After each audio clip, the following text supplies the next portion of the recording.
Hola chicos, bienvenidos una vez más a una clase de escuela dominical. Hagamos memoria hacia lo que hemos visto en clases anteriores. En la clase anterior vimos lo que Juan llamó el principio de señales que hizo Jesús en la ciudad de Caná. Jesús transformó el agua en vino en una boda y evitó que la fiesta terminara antes de tiempo. ¿Recuerdan? Pero antes de ver la próxima señal y estudiarla con ustedes, me gustaría que veamos un poco más sobre el modo en que Juan nos contó la historia de Jesús. Para el apóstol Juan, las conversaciones de Jesús son tan importantes como las señales. La clase pasada les leí el inicio del capítulo 1, donde Juan habla de Jesús y le llama el Verbo, mostrándonos que su existencia era anterior al tiempo y a todo lo que existe. Después vimos el milagro de las bodas de Caná, que está en el capítulo 2. Pero miren las cosas que cuenta Juan en los capítulos que vienen enseguida, en el capítulo 3 y 4. Juan registra dos conversaciones muy interesantes. La conversación del capítulo 3 es con un señor que viene a él en la noche para conversar. Su nombre era Nicodemo, un maestro de la ley. Alguien muy importante, pero que creía en Jesús. De esa conversación, Juan saca los versículos más importantes de su libro, e incluso de toda la Biblia. Esos versículos son desde el 3:16 al 18, y dice así: Porque de tal manera amó Dios al mundo, que ha dado a su Hijo unigénito, para que todo aquel que en Él cree no se pierda, mas tenga vida eterna. Porque no envió Dios a su Hijo al mundo para condenar al mundo, sino para que el mundo sea salvo por Él. El que en Él cree no es condenado, pero el que no cree ya ha sido condenado, porque no ha creído en el nombre del unigénito Hijo de Dios. Yo cuando era pequeño fui alumno de escuela dominical como ustedes, y mi maestra me hacía memorizar los versículos. Y es increíble como todavía me los acuerdo de memoria desde aquel momento. Nunca más me pude olvidar de esas palabras. Pero volviendo al libro de Juan, vamos a ver que en el capítulo 4 Jesús tiene otra conversación, y también es muy interesante. Jesús le predica el evangelio a una mujer samaritana que tenía una vida complicada y una enseñanza errada sobre Dios. Esta mujer se convence de que Jesús es un profeta, solo hablando con él. Quedó tan impactada con Jesús que corrió a su pueblo e hizo venir a la gente para que conozcan a Jesús. Es muy lindo cómo termina ese pasaje, porque nos cuenta lo siguiente: de modo que cuando los samaritanos vinieron a él, le rogaban que se quedara con ellos, y se quedó allí 2 días. Y muchos más creyeron por su palabra, y decían a la mujer: ya no creemos por lo que tú nos has dicho, porque nosotros mismos le hemos oído y sabemos que este es, en verdad, el Salvador del mundo. Juan habla mucho de las conversaciones de Jesús, porque más importante que los milagros era lo que Jesús tenía para decir. Cuando Jesús predicaba el evangelio, las personas podían creer en él con una fe tan auténtica como haber visto un milagro. Las palabras de Jesús podían producir fe en las personas y traer vida espiritual, como vamos a ver más adelante. Para Juan es muy importante la fe. Y en esta lección que vamos a ver, no solamente nos va a enseñar más sobre Jesús, sino también nos va a mostrar cómo es la fe, cómo se genera, cómo se alimenta y cómo es puesta a prueba. Pero antes, como una introducción, quiero que vean algo antes de que nos metamos en la historia. Este es un televisor antiguo. Un televisor antiguo antes de que existiera el control remoto. Yo tuve uno de esos. Cuando queríamos cambiar de canal, nos parábamos y con la mano cambiábamos de canal. En nuestro tiempo mirábamos el tele en familia y los papás mandaban a los niños a cambiar de canal. Mi padre me miraba y me decía: cambia de canal, ese programa no me gusta. Esa ruedita que se ve ahí servía para cambiar. Era muy simple. Hoy en día no es necesario pararse para cambiar de canal. El invento del control remoto nos permite cambiar a distancia, con solo apretar un botón. La señal sale del control hacia el televisor y se cambia solo. Para ustedes esto es algo muy común, pero antes no era de ese modo. ¿Por qué les muestro esto? Porque el milagro que Jesús hace en esta historia es como si fuera a control remoto, a distancia. Abran sus Biblias, por favor, en Juan capítulo 4, versículo 43. Vamos a la lectura. Versículo 43. Después de los 2 días, salió de allí para Galilea. Está hablando de Jesús. Porque Jesús mismo dio testimonio de que a un profeta no se le honra en su propia tierra. Así que cuando llegó a Galilea, los galileos le recibieron, pues habían visto todo lo que hizo en Jerusalén durante la fiesta, porque ellos también habían ido a la fiesta. Bueno, lo primero que salta a la vista son los lugares que se mencionan. Vamos a señalarlos y buscarlos. Jesús estaba en Samaria, a pedido de los samaritanos, que estaban sedientos de la palabra de Dios. Samaria es el lugar donde habló con aquella mujer. Y ahora nos dice que tomó rumbo a Galilea. Galilea es una región, no una ciudad. Es como decir la provincia de Buenos Aires. Es un territorio grande, para que tengan una idea. Este pasaje también nos cuenta de que Jesús es recibido en Galilea porque ellos vieron lo que él había hecho en Jerusalén. Y ahora una pregunta. ¿Qué había hecho Jesús en Jerusalén? Bueno, eso nos lo cuenta el mismo Juan. Miren lo que dice Juan en el capítulo 2, versículos 13 al 17. La Pascua de los judíos estaba cerca, y Jesús subió a Jerusalén y encontró en el templo a los que vendían bueyes, ovejas y palomas, y a los que cambiaban dinero allí sentados. Y haciendo un azote de cuerdas, echó a todos fuera del templo, con las ovejas y los bueyes. Desparramó las monedas de los cambistas y volcó las mesas, y dijo a los que vendían palomas: quitad esto de aquí. No hagáis de la casa de mi padre una casa de comercio. Sus discípulos se acordaron de que estaba escrito: el celo por tu casa me consumirá. Esto es impresionante. Nunca hubiéramos pensado que Jesús, un hombre tan pacífico, iba a hacer eso. Jesús mostró ese día una autoridad nunca vista por nadie. Ningún profeta se había animado a tanto. Nadie antes había solucionado el problema del comercio del templo. Eso estaba mal a los ojos de Dios. La gente había hecho un lugar espiritual en un lugar de venta y de dinero. Jesús actuó con mucha autoridad en representación de su Padre, ya que el templo estaba dedicado a Dios y él quería volver las cosas a su lugar. Es de esto que tuvieron noticia las personas de Galilea.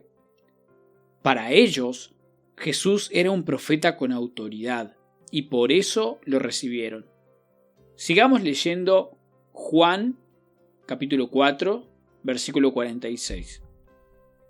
Entonces vino otra vez a Caná de Galilea, donde había convertido el agua en vino. Y había allí cierto oficial del rey, cuyo hijo estaba enfermo en Capernaum. Cuando él oyó que Jesús había venido de Judea a Galilea, fue a su encuentro y le suplicaba que bajara y sanara a su hijo, porque estaba al borde de la muerte. Bien, una vez más aparece un lugar mencionado en el texto y es un lugar familiar para nosotros. Es Caná de Galilea, por supuesto, es la ciudad donde Jesús convirtió el agua en vino. El mismo Juan nos recuerda eso. Pero el texto también nos cuenta que hay un hombre allí, un hombre con un problema. Juan nos dice que su hijo está muy enfermo en una ciudad llamada Capernaum. Vamos a localizar Capernaum en el mapa. Es una ciudad en la costa del mar de Galilea. El hombre, que era un oficial importante del rey, le pide a Jesús que vaya con él para que sane a su hijo. Imaginen la tristeza de aquel hombre. En un tiempo donde no había hospitales y la gente que se enfermaba era muy fácil que se muriera, porque no había muchas medicinas y ni siquiera la gente rica podía conseguir medicamentos. Este hombre es alguien rico y no puede conseguir con todo su dinero a alguien que cure a su hijo. Sigamos leyendo. Versículo 48. Jesús entonces le dijo: si no veis señales y prodigios, no creeréis. El oficial del rey le dijo: Señor, baja antes de que mi hijo muera. Jesús le dijo: vete, tu hijo vive. Y el hombre creyó la palabra que Jesús le dijo y se fue. Y mientras bajaba, sus siervos le salieron al encuentro y le dijeron que su hijo vivía. Muchas cosas para resaltar de acá. Primero, Jesús se refiere a las señales y le dice a la gente que está con él: si no veis señales y prodigios, no creeréis. Jesús está diciendo que la fe de los que le siguen está muy dependiente de los milagros, que ellos están muy acostumbrados a creer viendo maravillas. Pero Jesús tenía otra cosa en mente. Solo algunos iban a ver un milagro ese día. Es sorprendente la respuesta de Jesús: vete, tu hijo vive. Algo simple, pocas palabras. Pero esas palabras fueron suficientes para que el hombre crea y decida ir a su casa. Pero claro, el viaje no era corto. Llevaba muchas horas caminar ese trayecto, alrededor de 7 u 8 horas. Llevaba a ir desde Caná hasta Capernaum. Así que aquel hombre se fue pensando en esas palabras y tuvo mucho tiempo para pensar. Yo me imagino las preguntas que se le vendrían a la cabeza. Algo así como: ¿será esto verdad? ¿Por qué no quiso venir a mi casa? ¿De verdad este hombre es un profeta o fui engañado? Sin dudas aquel tiempo para pensar, mientras caminaba a su casa, fue una dura prueba a su fe. Pero antes de llegar, sus siervos lo encontraron por el camino y le dijeron que su hijo vivía. Me imagino el encuentro, me imagino a aquel oficial caminando con tristeza y a los amigos de él viniendo en dirección contraria y con mucha alegría. Ellos traían una buena noticia y sin duda era lo que este hombre necesitaba escuchar. Tu hijo vive, le dijeron, lo mismo que Jesús le había dicho antes. Continuemos la lectura. Versículo 52. Entonces les preguntó: ¿a qué hora había empezado a mejorar? Y le respondieron: ayer a la hora 7ª se le quitó la fiebre. El padre entonces se dio cuenta que fue a la hora en que Jesús le dijo: tu hijo vive.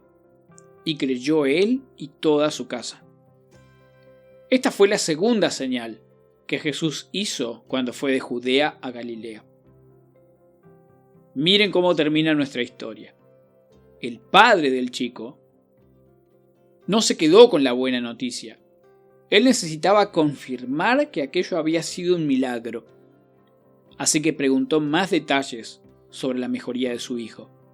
¿A qué hora empezó a mejorar?, preguntó él. Entonces le contaron que fue a la hora séptima. Y lo asombroso de eso es que fue la hora exacta en que Jesús había hablado con él y le dijo: tu hijo vive. Ahora este hombre no tenía ninguna sombra de duda. Fue Jesús quien sanó a su hijo. No fue una casualidad, ni se le fue sola la fiebre. Fue obra de Jesús, el poderoso Hijo de Dios. Jesús logró hacer un milagro a control remoto. Su palabra viajó más rápido que la luz hasta aquel dormitorio donde estaba el chico enfermo y el milagro sucedió. Y Juan termina contándonos que no solamente creyó él, sino toda su casa, que es una forma de decirnos que toda su familia creyó en Jesús. Así que tratemos de armar cómo la fe de este hombre creció. Primero, Jesús le dice una palabra para sanar a su hijo, pero al mismo tiempo para que el hombre crea. Este hombre se fue creyendo en Jesús a su casa, pero enseguida su fe fue puesta a prueba. Fue probada por el camino que tuvo que recorrer. Entre el tiempo desde que Jesús le habló hasta que pudo saber noticias de su hijo, este hombre no podía saber si aquello era verdad, y ahí su fe es probada. Luego, su fe le sirvió para dar testimonio de Jesús, y otros más llegan a creer. Es impresionante cómo Jesús actuó ese día en la vida de un hombre y su familia. Pero hay que reconocer una cosa, que los que acompañaban a Jesús no supieron estas cosas. Ellos no vieron el milagro, más bien recibieron como un reto de Jesús. Si no veis milagros, no creeréis, les dijo, y Jesús les negó la posibilidad de verlo en ese momento. Eso también es parte de la educación que recibe nuestra fe. Dios no está obligado a hacer milagros y mostrarnos milagros todos los días. Bien, vayamos a las aplicaciones que podemos sacar de este hermoso pasaje. Primera aplicación. En esta lección mencioné lo que Jesús hizo en el templo en Jerusalén, y nadie se imaginó o esperó que Jesús hiciera eso. Sin embargo, la autoridad que tenía Jesús le daba la posibilidad de hacerlo.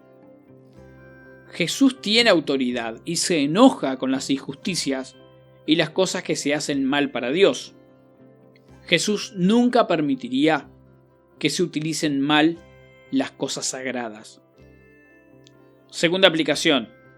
Este pasaje nos enseña sobre la verdadera naturaleza de la fe. Todo comenzó con una palabra de Jesús, la semilla. Esa semilla nació enseguida en el corazón de ese hombre, pero pronto, cuando su fe era una plantita débil y chiquita, fue probada por la duda de no saber si aquello era verdad. Luego vino el consuelo de las buenas noticias y después su fe se cuestionó y buscó respuestas. Al final, la fe de este hombre da frutos y esos frutos se pudieron ver en su familia cuando todos creyeron. En resumen, la verdadera fe nace por la palabra de Dios, crece por las dificultades, se alegra por las cosas buenas y se cuestiona y averigua. Y por último, da testimonio a otros. Tercera aplicación. La palabra de Jesús sigue creando fe a la distancia. Pero no solo una distancia de lugar, sino de tiempo. La palabra de Jesús vence la distancia y el tiempo, y llegó hasta nosotros por medio de la Biblia. Esa palabra de Jesús sigue creando fe en nuestro corazón y sosteniéndola cada día para que crezca y se desarrolle. Chicos, les pregunto, ¿cómo está tu fe? ¿Has leído y creído la palabra de Dios? Si lo hiciste, ¿estás alimentando tu fe con el alimento de la palabra de Dios? Si tu fe fuera como una planta, ¿qué tan grande sería? Todo depende del alimento que le des diariamente. Y la palabra de Dios es un verdadero alimento. Bien, vamos a las actividades, a la parte de actividades. Me gustaría que pudieran armar el recorrido de Jesús en un mapa. Comiencen por Jerusalén, donde Jesús limpió el templo. Después, todo el recorrido que nos cuenta Juan hasta donde se encuentra con este hombre. Recuerden poner el nombre de la ciudad en donde ellos se encuentran. Pueden ayudarse para hacer el mapa leyendo específicamente el capítulo 2 de Juan y luego el capítulo 4. Van a ver el recorrido que hace Jesús luego que sale de Jerusalén. Cualquier duda que tengan me preguntan y yo les puedo ayudar y los hacemos juntos. Dios les bendiga y que pasen una hermosa semana.